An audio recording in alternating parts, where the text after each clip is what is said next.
One by one, French troops are packing up in West Africa. So far, 6 former colonies have expelled French soldiers from their countries: Mali, Burkina Faso, Niger, and in quick succession, Chad.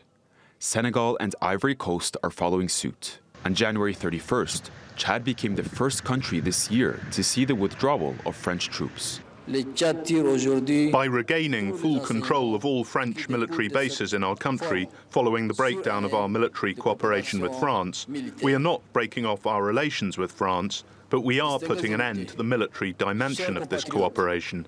Shortly after, Senegal and France announced that they'll set up a joint commission to organize the departure of all 350 French soldiers stationed in the country by the end of the year. I have instructed the Minister for the Armed Forces to propose a new doctrine for cooperation in defense and security, involving, among other consequences, the end of all foreign military presences in Senegal from 2025. Ivory Coast President Alassane Ouattara also announced a mutual decision with France to withdraw 600 French troops from the country, but insisted military cooperation would continue.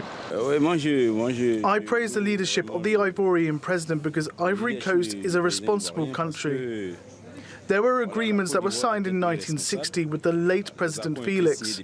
We are in 2025, more than 50 years later, and the talks the president has had with France, I think it's really just diplomacy. Even though France still has around 1,500 troops in Djibouti, French military presence in Africa has been gradually diminishing over the past 5 years. The 2020 military coup in Mali sparked a series of takeovers in Burkina Faso, Niger, Guinea, and Gabon. As the Sahel region continued to grapple with various armed groups, the inability of French troops to contain them sparked large-scale civilian protests. And many of those countries are now employing Russian mercenaries and other international partners to help provide security. Yunus Demiroglu, TRT World.